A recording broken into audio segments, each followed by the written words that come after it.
Bapak Ibu sekalian, sahabat-sahabat esoterika, kita jumpa kembali dalam pertemuan bulanan esoterika, sekarang yang ke-40. Pada malam hari ini kita akan mendiskusikan buku, seperti biasanya esoterika selalu bermula dari sebuah buku, dan buku yang akan kita bicarakan adalah sebuah buku yang sangat menarik, yang bestseller secara internasional dan di Indonesia juga mulai banyak dibicarakan. Itu satu buku yang seperti Anda lihat dalam flyer, judulnya Think Like a Monk, karangan Jay Shetty. Ini bukunya, mudah-mudahan kelihatan. Think Like a Monk. Ini satu buku yang ditulis oleh seorang influencer, istilah baru ya, menggantikan dulu lebih sering disebut motivator, begitulah. Seorang influencer yang terkemuka di Amerika. Dia sendiri adalah orang Inggris, keturunan keluarga dari India. Nah, Jay Shetty ini adalah seorang influencer yang unik ya, karena tidak seperti pada umumnya, dia adalah influencer yang membawa tradisi spiritualitas, sebutlah begitu, ke dalam dunia motivasi atau dunia sumber daya manusia kalau di dalam istilah manajemen. Dan ini sesuatu yang sebenarnya memang menjadi tren ya, ada tren sudah lama, tren bagaimana pengembangan diri, pengembangan kapasitas di dalam manajemen maupun kepemimpinan itu banyak mengambil inspirasi dari pandangan-pandangan spiritualitas. Kita sudah sering dengar istilah misalnya spirituality of leadership, semacam begitu, atau ada corporate Sufism, misalnya kalau dalam Islam juga ada Sufisme yang memberi pengaruh kepada dunia leadership. Nah, ini adalah hal yang unik yang muncul dari satu orang India yang membawa tradisi spiritualitas Indianya ke dalam suatu dunia manajemen atau dunia profesional. Dan Jay Shetty ini unik perjalanannya, dan biasanya memang buku-buku seperti ini selalu bermula dari pengalaman personal yang sangat mencerahkan baginya, dan dia kemudian mau berbagi. Dan ini buku yang unik karena menurut dia ada banyak sekali inspirasi dari dunia kerahiban. Nah, istilah itu kita bahasa Indonesianya rahib ya, emang ya, rahib atau biarawan atau biarawati.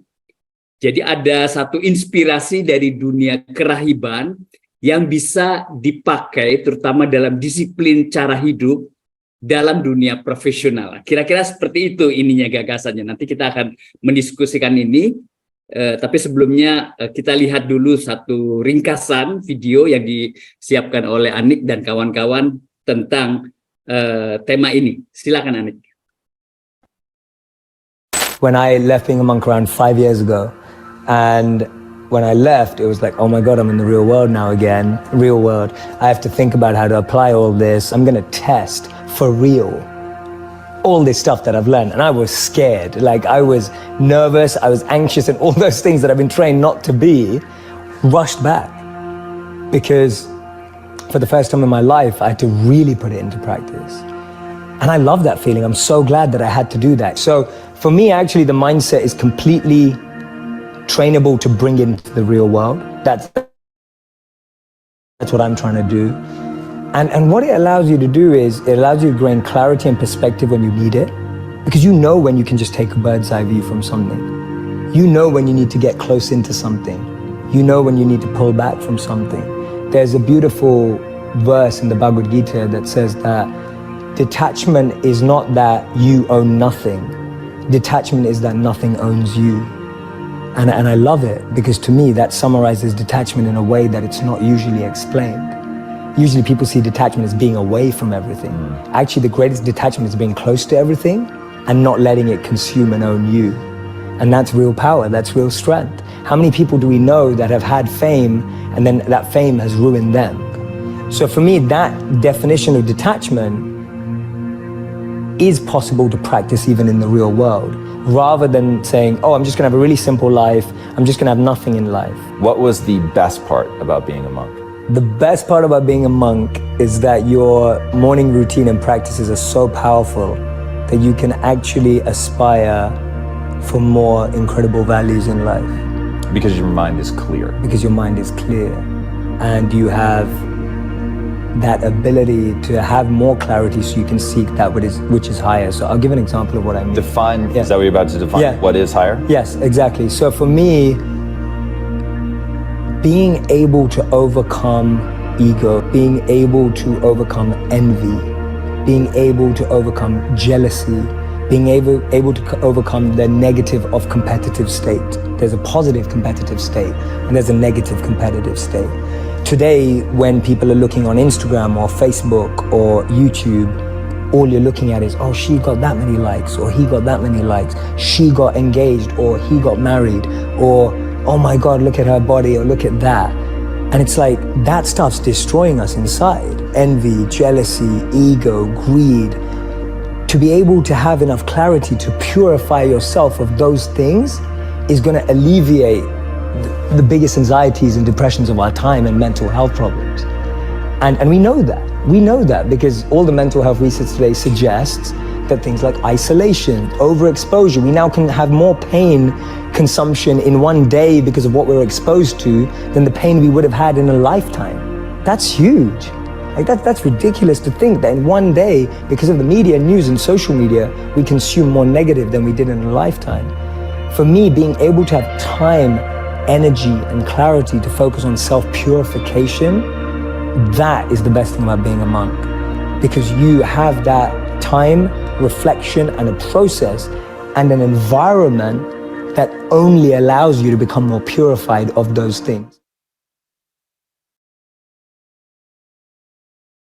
Oke, seperti tadi kita lihat di dalam video, tergambar bagaimana pandangan Jay Shetty tentang dunia profesional dan bagaimana nilai-nilai itu sangat penting dan terutama way of life, satu cara hidup baru yang diperlukan sekarang ketika memang dunia sudah berubah dan bagaimana menghadapi satu fenomena yang terus-menerus berubah dan banyak sekali krisis-krisis.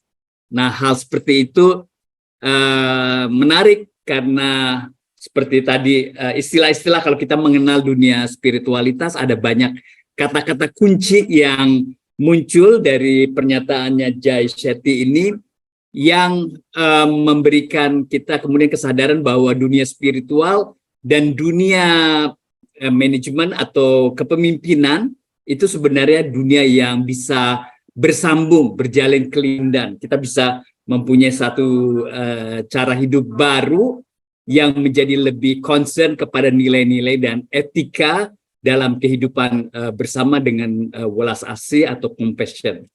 Nah, buku Jay Shetty Think Like a Monk ini sebenarnya bukan jenis buku baru karena di tahun-tahun yang lalu juga sudah ada banyak buku yang seperti ini dan ini menambah satu khazanah dan keyakinan bahwa dunia spiritual dan dunia ekonomi, manajemen itu bukan dunia yang terpisah ya. Misalnya kita pernah mengenal ada Deepak Chopra ya, ada Deepak Chopra dia menulis buku Seven Spiritual Law of Success, tujuh hukum spiritual tentang kesuksesan. Itu satu buku yang sangat bagus yang menjelaskan ada 7 hal yang merupakan hukum spiritual dan dia coba peras bagaimana hukum spiritual ini dari suatu tradisi India juga dan kebetulan memang kebanyakan orang India yang membawa tradisi spiritual ini kepada dunia profesional. satu dua tokoh, tentu ada juga dari tradisi Islam, tradisi Kristen dan sebagainya. Tokoh yang lain yang juga pernah booming bukunya, dan bukunya juga booming sekarang dengan judul-judul yang lain, itu namanya Robin Sharma, orang India juga.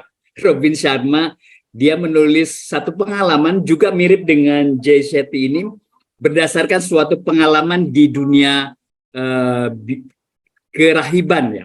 Judul bukunya A Monk Who Sold His Ferrari kalau nggak salah. Jadi seorang rahib yang menjual mobil Ferrarinya. Itu buku yang terkenal sekali, sebuah novel atau sebuah refleksi yang kayak novel yang sebenarnya menceritakan nilai-nilai. Tapi sejak itu dia kemudian menjadi sangat terkenal sebagai seorang influencer yang sebenarnya basis dari pikirannya atau basis dari apa yang dia katakan itu berdasarkan pengalamannya di dalam dunia kerahiban yang dia ikuti mungkin dalam beberapa waktu atau beberapa tahun saja. Nah, tradisi yang dimunculkan biasanya itu tradisi yoga. Ya, seperti tadi di Pak Chopra, Robin Sharma, dan Jay Shetty, saya kira dia tradisi yoga, Vedanta, Bhagavad Gita, dan seterusnya. Oke, jadi ini sangat menarik ya, dan saya sudah membaca bukunya, banyak hal yang inspiratif, yang tentu saja nanti kita akan mendengar dari narasumber kita, apa sih sebenarnya yang bisa kita pelajari dari tradisi seperti ini, dalam kita menjalankan hidup ini, menemukan makna dan tujuan hidup. Nah, yang akan mendampingi kita pada malam hari ini adalah Bhante Santacito. Selamat malam, Bhante.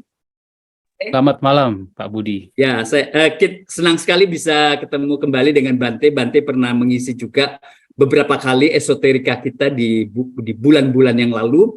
Yeah. Dan seperti biasa Bhante temanya selalu terkait dengan spiritualitas.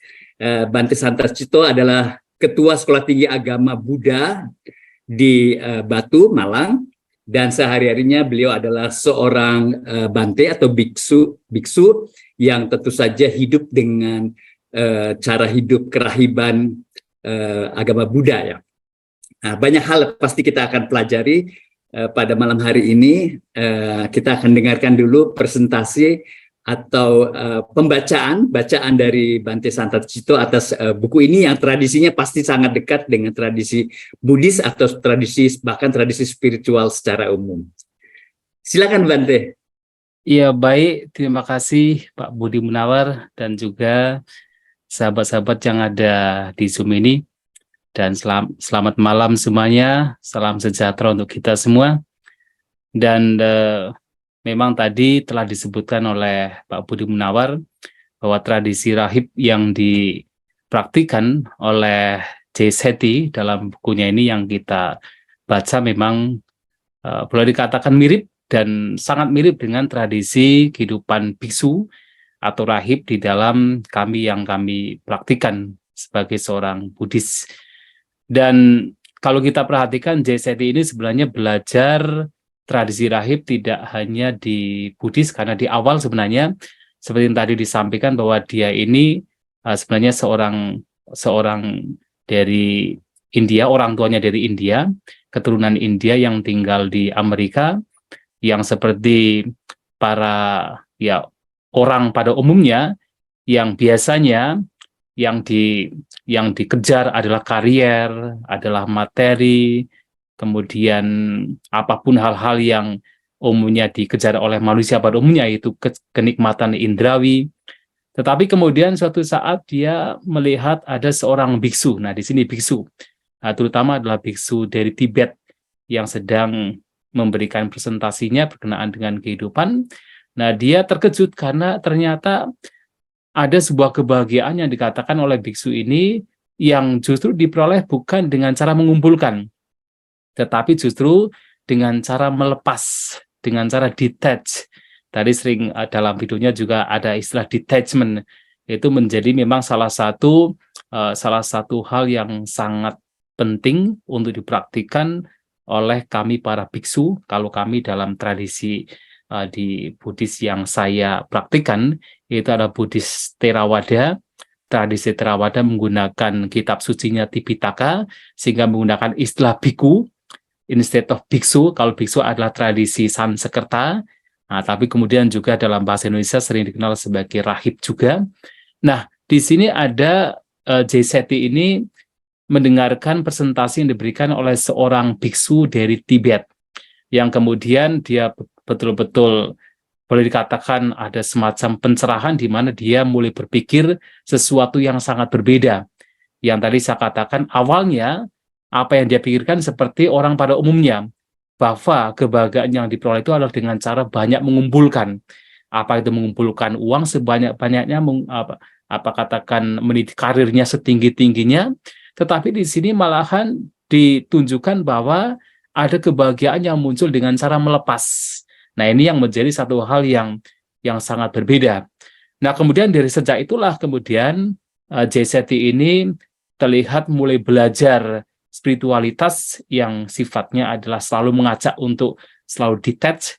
Yang tadi juga disampaikan, ternyata pada akhirnya yang disebut detachment itu tidak berarti kemudian betul-betul mengasingkan diri dari segala hal, seperti misalnya orang mungkin berpikir kalau detachment itu harus tinggal di hutan, tidak berasosiasi dengan orang lain.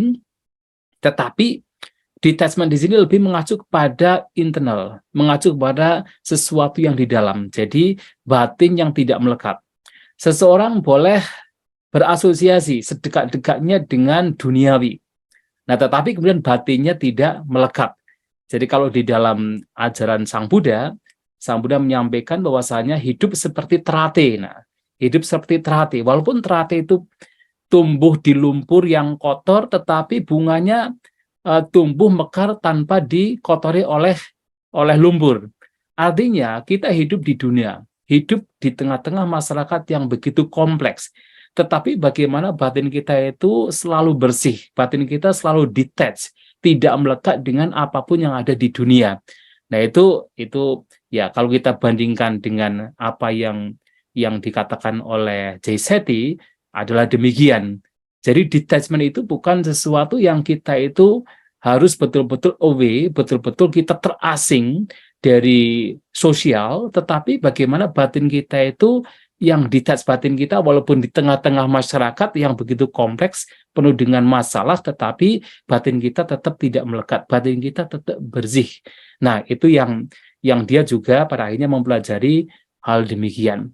Nah, kemudian kita juga bisa melihat bahwa ternyata Jay Shetty ini juga belajar tidak hanya dari Buddhism, tapi juga sepertinya tampaknya malahan banyak belajar dari spiritualitas Hindu. Maka dia salah satu guru yang sangat dia kagumi adalah ada Gauranga Das, itu adalah seorang rahib yang sebenarnya dari tradisi Hindu.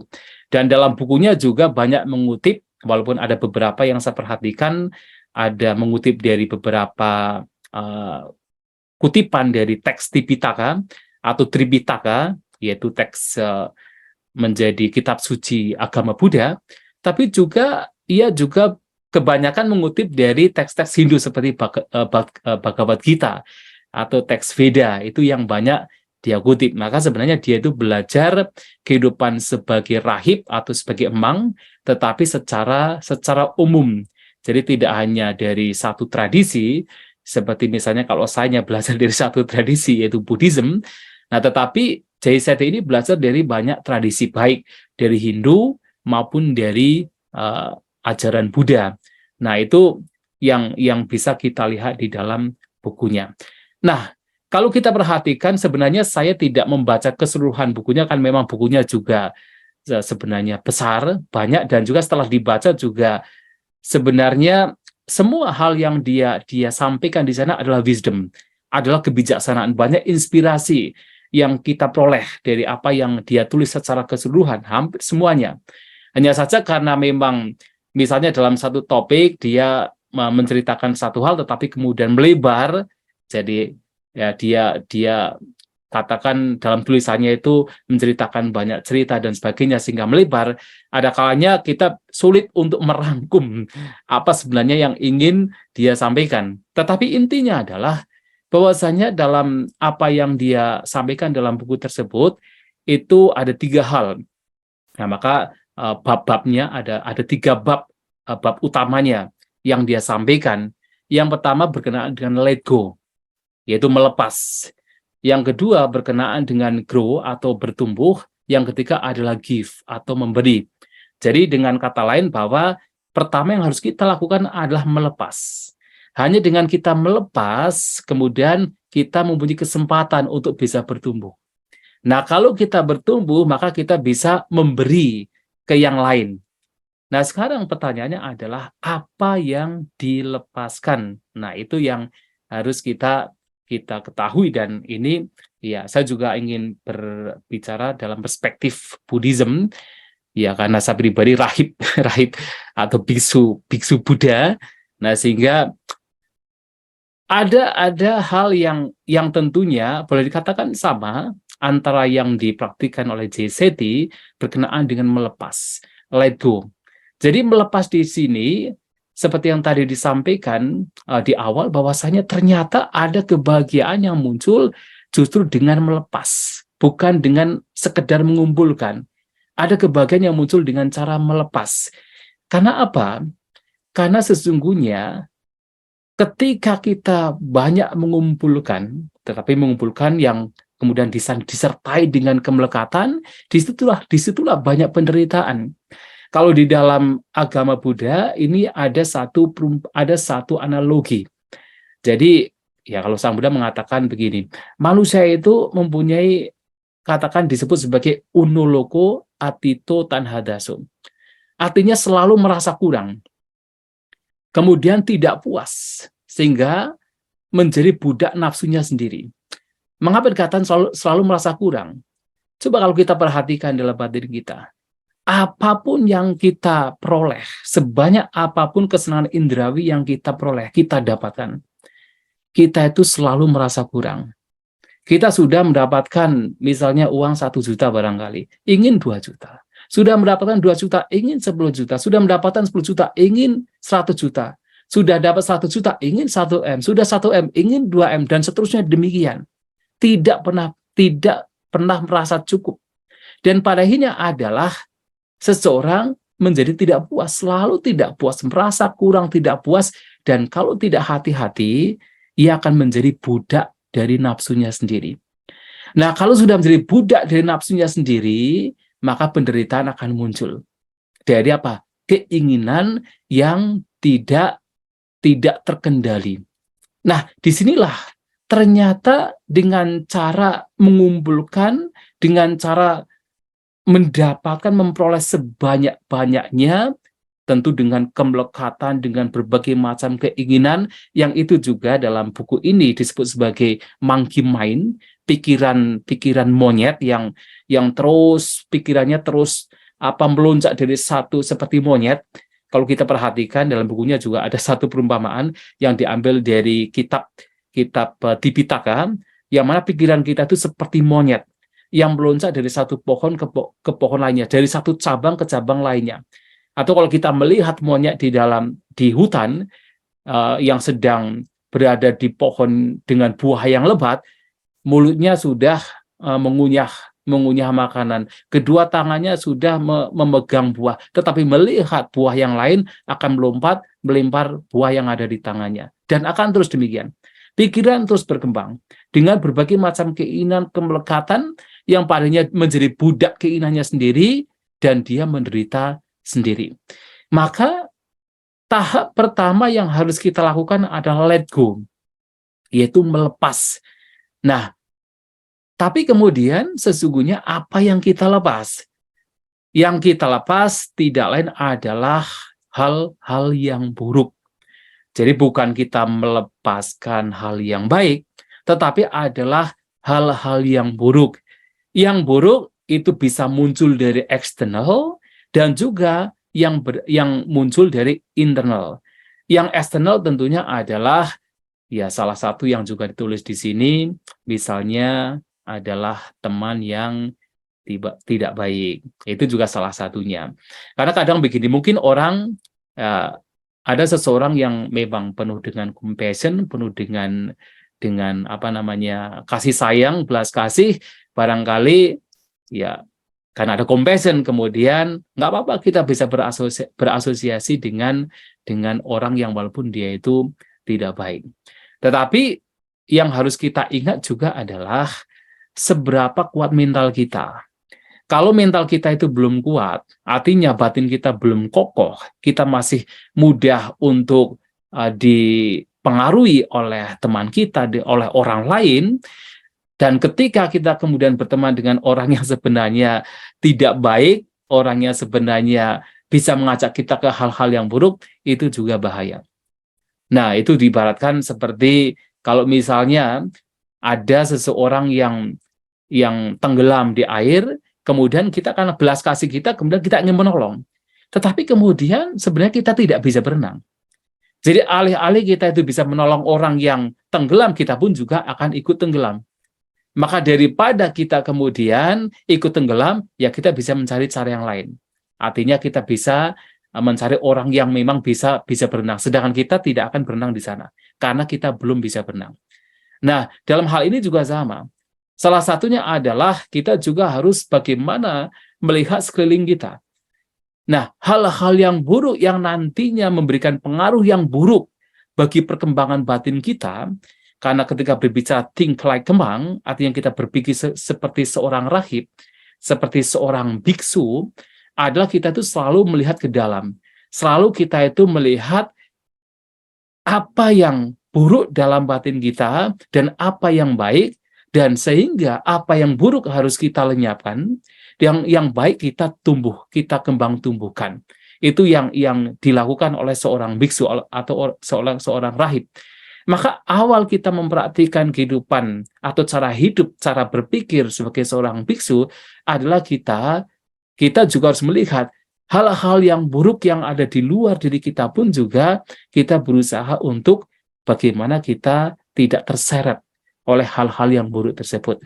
Oleh sebab itu, salah satu contohnya adalah kalau kita misalnya ada teman yang sebenarnya tidak baik, yang bisa mengajak kita ke hal-hal yang buruk, dan sementara batin kita belum kokoh, ya kita harus menghindari. Nah, dalam Buddhis itu ada satu syair, ini kalau kita korelasikan dengan cara kita, cara berpikir seorang biksu Buddhis, ada satu syair yang disebut asewana cak balanang pandi tanan cak sewana. Artinya jangan berasosiasi dengan orang yang jahat. Berasosiasilah dengan orang yang bijak. Kenapa? Karena kalau kita berasosiasi dengan orang yang tidak baik, sementara batin kita belum kokoh, kita bisa terseret. Tapi kita harus mencari teman-teman yang baik, yang kita sebut sebagai kalyanamita. Ini bahasa Pali, kalyanamita, teman yang baik, sahabat yang baik, yang nantinya akan memengaruhi kita, membawa kita ke katakan kondisi yang lebih baik. Maka yang eksternal ini juga harus kita berhati-hati. Dan tidak hanya itu, seperti kita juga harus melihat apa waktu kita sebenarnya, apa sih salah satu yang kita lihat seperti yang disampaikan oleh Jay Shetty adalah misalnya kita harus melihat dalam keseharian ini, sepanjang hari ini apa sih sebenarnya yang kita lakukan. Kita spending our time untuk apa? Kita sortir, kita lihat satu persatu. Mana yang baik, mana yang tidak baik. Nah, di sini, ternyata ketika kita spending our time, waktu kita dalam satu hari, ada hal-hal yang sebenarnya buruk, yang tidak bermanfaat. Sesuatu yang sebenarnya itu tidak memberikan pengembangan batin. Nah, ketika itu kita ketahui, kita sadari, nah itu juga harus kita lenyapkan, kita let it go. Artinya kita tinggalkan. Kita tidak berasosiasi terus dengan aktivitas yang sebenarnya itu tidak bermanfaat bagi kita. Nah, ini juga harus kita lihat. Kemudian, ya kalau misalnya seseorang punya uang gitu kan, juga dilihat sebenarnya uang yang diperoleh ini kebanyakan untuk apa? Maksudnya untuk digunakan untuk apa saja? Dan dilihat apakah digunakan untuk hal-hal yang baik atau hal-hal yang buruk. Oh, ternyata ada yang digunakan untuk hal-hal yang baik, ada yang digunakan untuk hal-hal yang buruk. Maka dengan melihat itu, nah, seseorang tahu, oh ini buruk, ini tidak bermanfaat, ini tidak baik, tinggalkan itu. Nah, ini meninggalkan sesuatu yang tidak baik, yang tidak bermanfaat, yang sifatnya berkenaan dengan eksternal, berkenaan dengan sesuatu yang di luar diri kita. Nah, kalau sudah meninggalkan hal-hal yang buruk, yang bersifat eksternal, kemudian kita juga bisa mulai ke dalam. Karena ini akan membantu sekali. Akan membantu sekali. Kita bisa mulai melihat ke dalam. Inilah kenapa di dalam agama Buddha, ya kami para biksu, kita mempraktikkan yang disebut sebagai sila, yaitu kemoralan. Kami mempunyai 227 latihan kemoralan, yang intinya adalah tidak melakukan kejahatan, baik melalui ucapan maupun perbuatan jasmani. Karena sebelum kita melihat ke dalam, sebelum kita melenyapkan kejahatan yang betul-betul dari dalam, seperti kebencian kita, keserakahan kita, iri hati kita, atau arogansi kita, dan sebagainya, pikiran-pikiran yang buruk yang tidak bermanfaat, pertama yang harus kita handle adalah perbuatan, ucapan, dan juga perbuatan jasmani yang sifatnya lebih ke eksternal. Nah, ini harus kita lenyapkan dengan cara kita memperhatikan aturan-aturan kemoralan yang kalau di komunitas Buddhis setidaknya ada 5 aturan kemoralan, yaitu berusaha untuk tidak membunuh, tidak mencuri, tidak berzinah, tidak berbohong. Berbohong di sini juga termasuk tidak mengucapkan kata-kata yang kasar, kata-kata yang sifatnya memecah belah, kata-kata yang tidak bermanfaat, dan juga tidak mabuk-mabukan. Nah, mabuk-mabukan di sini tidak hanya sekedar minuman keras, tetapi mengkonsumsi apapun yang sifatnya melemahkan kesadaran kita, melemahkan batin kita. Ya, kalau dalam konteks sekarang termasuk narkoba, itu juga menjadi satu hal yang harus dihindari. Nah, itu sesuatu yang sebenarnya masih eksternal. Tetapi ini harus di-handle dulu.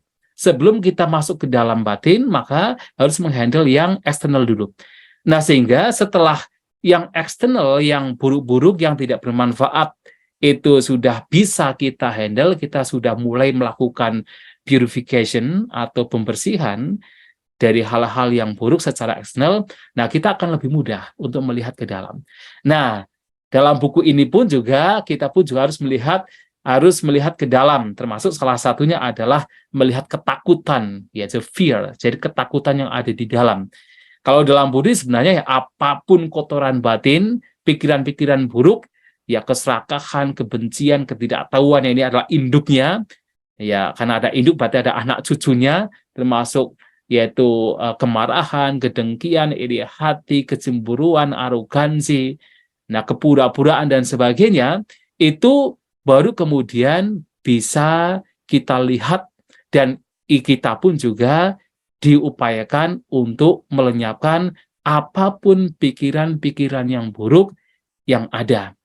Ya, jadi sehingga dalam Buddhis ya kita diajarkan untuk salah satunya adalah bermeditasi.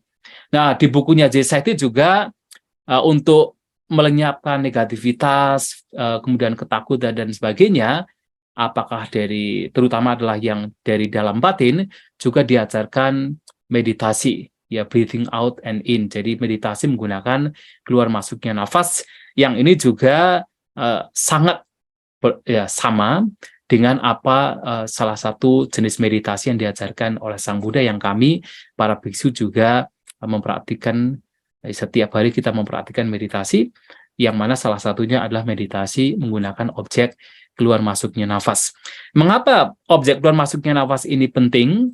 Dan ini juga bisa memberikan salah satu cara sebagai untuk purify our mind, untuk membersihkan pikiran kita dari kotoran batin, karena memang manifestasi, katakan, kotoran batin kita atau kondisi batin kita juga bisa termanifestasi melalui kita memperhatikan nafas. Artinya, pada saat batin kita itu dikuasai oleh pikiran-pikiran yang tidak bermanfaat, pikiran-pikiran yang sebenarnya merugikan, biasanya nafas kita tidak teratur.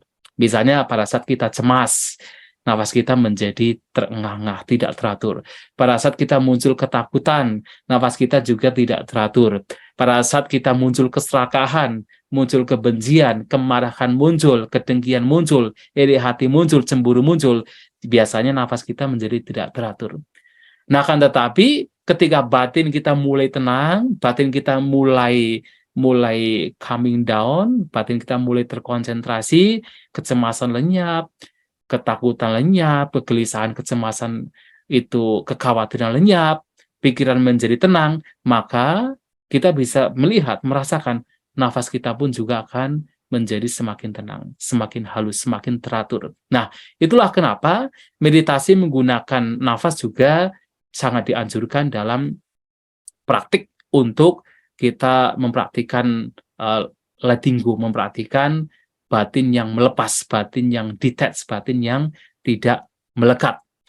Nah, hanya dengan kemudian kita melenyapkan hal-hal yang sifatnya merugikan, sifatnya tidak bermanfaat, baik itu yang eksternal, yang kemudian masuk ke dalam secara internal, secara batiniah, keserakahan kita sudah mulai berkurang, kebencian kita mulai berkurang, kebijaksanaan kita mulai bertambah, hal-hal yang buruk itu mulai berkurang, maka kemudian kita mulai bisa tumbuh.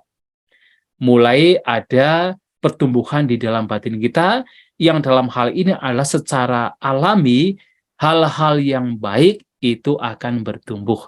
Jadi, hal-hal yang baik terutama secara batiniah itu akan bertumbuh kalau yang buruk-buruk itu semakin berkurang. Jadi ibaratnya seperti kalau kita menanam padi di sawah. Ada padi, ada juga yaitu rerumputan. Kalau rumputnya bertumbuh, ya padinya tidak akan tumbuh dengan baik. Nah, hanya kemudian kalau rumputnya itu dicabuti, disiangi gitu, kalau orang Jawa bilang disiangi, ya itu kemudian padinya akan tumbuh dengan baik. Nah, dalam hal ini juga sama. Kalau pikiran-pikiran buruk kita itu dibiarkan berkembang, monkey mind itu dibiarkan berkembang, maka the mind sombang itu tidak bisa berkembang. Ya, pikiran-pikiran yang baik, yang positif itu tidak bisa berkembang. Maka yang pertama, monkey mind, pikiran-pikiran yang buruk, pikiran-pikiran yang isinya adalah kegelisahan, kekhawatiran, kebencian, keserakahan, dan sebagainya, yang tidak bermanfaat itu dilenyapkan terlebih dahulu. Nah, dengan itu lenyap, maka kita mulai bertumbuh dalam batin kita. Yang baik-baik itu akan berkembang. Nah, inilah yang baik-baik apa ya? Yang baik-baik adalah kebijaksanaan kita akan semakin berkembang. Kemudian kedermawanan kita akan semakin berkembang. Alih-alih keserakahan yang muncul, kita mulai bisa berbagi, mulai suka memberi kepada yang lain. Alih-alih kemudian kebencian yang berkembang, nah sekarang our compassion, ya, kasih sayang kita, cinta kasih kita akan berkembang. Kalau tadi dalam monkey mind, iri hati itu yang berkembang, sekarang melihat orang lain yang lebih bahagia, yang lebih sukses, kita juga akan turut berbahagia. Nah, alih-alih tadi misalnya kesedihan, kecemasan, kegelisahan itu berkembang, nah sekarang dengan itu lenyap, maka kalau di dalam bahasa Sanskerta upiksa atau keseimbangan batin, ketenangan itu akan semakin berkembang. Yang baik-baik ini akan semakin bertumbuh. Kalau yang buruk-buruk ini lenyap. Maka kemudian ketika yang buruk semakin lenyap, yang baik-baik semakin berkembang, nah barulah kita mulai bisa berbagi, mulai kita bisa memberi. Kalau ada seseorang, ibaratnya ada seseorang yang kecemplung, tenggelam atau terseret oleh arus air, ya dulu kita tidak bisa. Kenapa? Kita tidak bisa berenang. Nah, sekarang kita sudah bisa berenang, maka kita bisa menolong, membantu orang tersebut. Kita bisa berbagi. Jadi apa yang kita sudah memperolehnya, dalam hal-hal yang baik, kita sudah punya skillful di sana, maka kita bisa berbagi kepada yang lain. Jadi artinya dalam relationship juga, dalam buku ini adalah ada relationship juga akan semakin baik. Ya, persahabatan kita, cara kita katakan berasosiasi dengan lingkungan sekitar juga akan betul-betul bisa memberikan kontribusi kepada yang lain. Nah, intinya adalah demikian.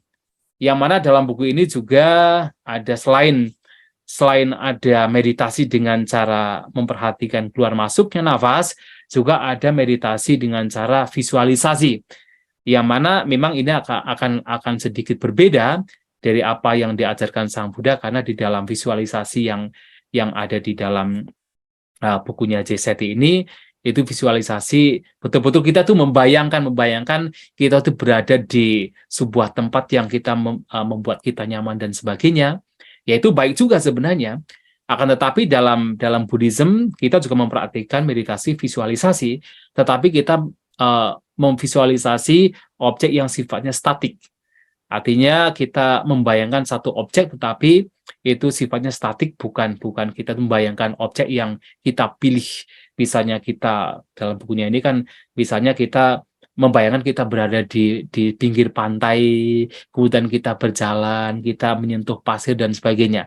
Tapi kalau di Buddhism kita ada visualisasi, tetapi kita menggunakan objek yang sifatnya statik.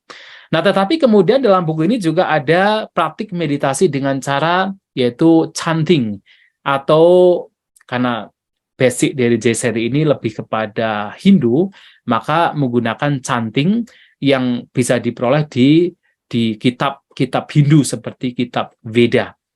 Nah, tetapi ada satu kesamaan dalam Buddhism juga, kami juga memperhatikan meditasi dengan cara chanting atau dengan cara reciting, yang mana kita reciting berulang-ulang, yang salah satunya mungkin Bapak Ibu pernah mendengar kalau kami biasanya para biku dan juga umat Buddha, setiap kali ada acara, upacara atau ada acara tertentu, kemudian diakhiri dengan kalimat Sabe Sata Bhavantu Sukhitata. Semoga semua makhluk berbahagia. Nah, ini juga salah satu bentuk chanting atau reciting yang dijadikan sebagai objek meditasi. Yang mana dalam objek meditasi ini, dalam praktik meditasi ini, kita mengulang-ulang kalimat Sabe Sata Bhavantu Sukhitata. Semoga semua makhluk berbahagia. Sebenarnya ada beberapa kalimat juga, tetapi salah satunya adalah, intinya adalah semoga semua makhluk berbahagia. Kita ulang-ulang untuk memancarkan cinta kasih kepada universe, kepada makhluk-makhluk lain. Dari diri sendiri, kemudian ke makhluk lain dengan cara mengucapkan dalam batin kita secara berulang-ulang. Nah, ini juga dipraktikkan di dalam apa yang disampaikan dalam bukunya J.C. mengenai meditasi dengan objek chanting. Nah, ini juga bagian dari cara kita tuh berbagi.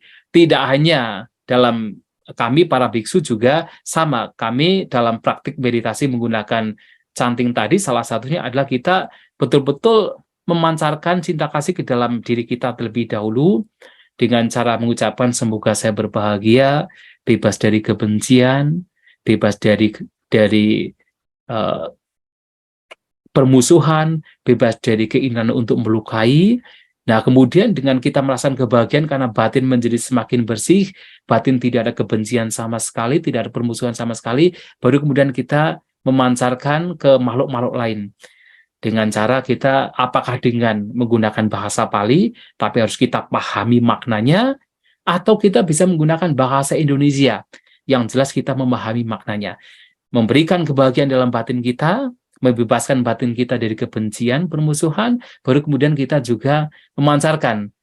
Semoga makhluk lain juga bahagia seperti saya. Saya yang tidak ada kebencian, semoga semua makhluk juga tidak ada kebencian. Saya yang tidak ada permusuhan, semoga semua makhluk juga tidak ada permusuhan. Nah, itu diulang-ulang.